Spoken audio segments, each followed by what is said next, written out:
இலங்கையினுடைய பல பகுதிகள் தற்பொழுது இயற்கையினுடைய கடும் சீற்றத்துக்கு ஆளாகி இருக்குன்னு சொல்லலாம். ஏன்னு சொன்னா, இலங்கையில பார்த்தோம்னு சொன்னா ஒரு பக்கம் கடும் மழை, வெள்ளப்பெருக்கு. இன்னொரு பக்கம் பார்த்தோம்னு சொன்னா மண் சரிவு அபாயங்கள். இன்னொரு பக்கம் பார்த்தோம்னு சொன்னா கடல்ல பலத்த காற்று வீசக்கூடிய அபாயங்கள். இன்னொரு பக்கம் பார்த்தோம்னு சொன்னா உயிரிழப்புகள். இப்படியான விஷயங்கள் இலங்கையில கடந்த ஒரு சில நாட்களாக நடைபெற்று வருகின்றது. இதுல பார்த்தோம்னு சொன்னா மத்திய மலைநாடு மற்றும் மேற்கு மாகாணங்கள்ல பெய்து வருகின்ற கடும் மழை காரணத்தினாலே இந்த மாதிரியான விஷயங்கள் இலங்கையில நடைபெற்று வருகின்றது. இன்றைக்கு காலையில பார்த்தோம்னு சொன்னா இந்த கடும் மழையினால கொத்மலை நீர்த்தேக்கத்தினுடைய நீர்மட்டமானது உயர்ந்து இருக்கின்றது. இதனால அந்த நீர்த்தேக்கத்தினுடைய ஒரு வான்கதவானது திறக்கப்பட்டிருக்கின்றது.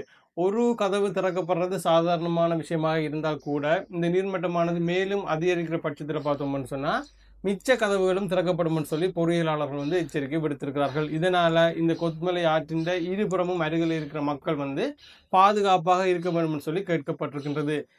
இந்த மழையானது எந்த இடத்துல அதிகமாக பெய்யுதுன்னு சொல்லி பார்த்தோம்னு சொன்னா கம்பளையில தான் அதிகமாக பெஞ்சிருக்கின்றது. இதனால மகாவலி ஆற்றின் நீர்மட்டமும் அதிகரிக்கப்பட்டிருக்கின்றது. இதனால மகாவலி கங்கைக்கு அருகில் இருக்கிற சில கிராமங்கள் நீர்ல மூழ்கி இருக்கின்றது.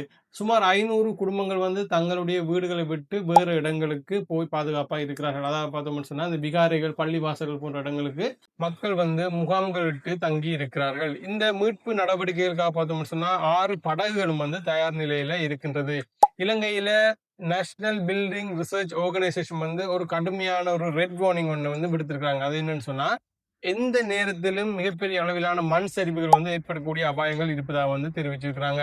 இந்த ரெட் வார்னிங் வழங்கப்பட்டிருக்கிற பகுதிகள் எதுன்னு சொல்லி பார்த்தோம்னு சொன்னா கண்டி, கேகாலை, நுவரெலியா இந்த பகுதிகளில் வசிப்பவர்கள் பாதுகாப்பாக இருக்கும்படி இலங்கையினுடைய நேஷனல் பில்டிங் ரிசர்ச் ஆர்கனைசேஷன் அறிவிச்சிருக்கிறாங்க. அது மட்டும் இல்ல, மீனவர்களும் கடற்படையினருக்கும் முக்கியமான ஒரு அறிவிப்பு ஒன்றினை வானிலை ஆய்வு திணைக்களம் தெரிவிச்சிருக்கிறாங்க. புத்தளம் முதல் கொழும்பு, கோல், கம்பந்தட்டு ஊடாக பொத்துவில் வரை உள்ள கடற்பகுதிகளுக்கு ரெட் வார்னிங் வெளியிட்டிருக்கிறாங்க. இந்த கடற்பகுதிகளில் 60 முதல் 70 கிலோமீட்டர் வரை வேகத்தில் பலத்த காற்று வீசக்கூடும் என்பதனால மறு அறிவித்தல் வரை மீனவர்கள் கடலுக்கு செல்ல வேண்டாம்னு சொல்லி அதிகாரிகள் அறிவித்தல் விடுத்திருக்கிறாங்க. இந்த கடும் மழை காரணத்தினால பார்த்தோம்னு சொன்னா இந்த நீர்வீழ்ச்சிகளுக்கு பக்கத்துல போற சுற்றுலா பயணிகளும் பாதுகாப்பாக இருக்க வேண்டும் என்று சொல்லி அதிகாரிகள் எச்சரிக்கை விடுத்திருக்கிறார்கள். வானிலை ஆய்வு திணைக்களத்தின் இன்றைய புதிய அறிவிப்பின்படி பார்த்தோம்னு சொன்னா மேல் மாகாணம், சப்ரகமுவ, வடமேல், கண்டி, நுவரெலியா, காலி, மாத்தறை மாவட்டங்களில் பார்த்தோம்னா இடியுடன் கூடிய கனமழை பெய்யும் சொல்லியும் சில இடங்கள்ல 75 மில்லிமீட்டருக்கும் அதிகமான கனமழை பெய்யக்கூடும் சொல்லியும் 40 முதல் 50 கிலோமீட்டர் வேகத்துல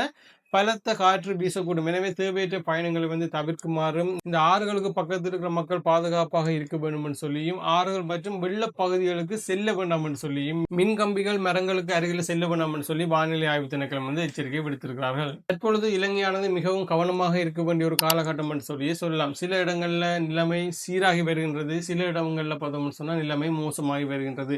எனவே இந்த சீரற்ற காலநிலை தொடர்பாக அதிகாரிகளுடைய அறிவித்தல்களை மக்கள் பின்பற்ற வேண்டும் என்று சொல்லி அதிகாரிகள் கேட்டிருக்கிறார்கள். இந்த வீடியோ உங்களுக்கு பயனுள்ளதாக இருந்தால் இந்த வீடியோ லைக் பண்ணிட்டு உங்க ஃப்ரெண்ட்ஸுக்கு ஷேர் பண்ணுங்க.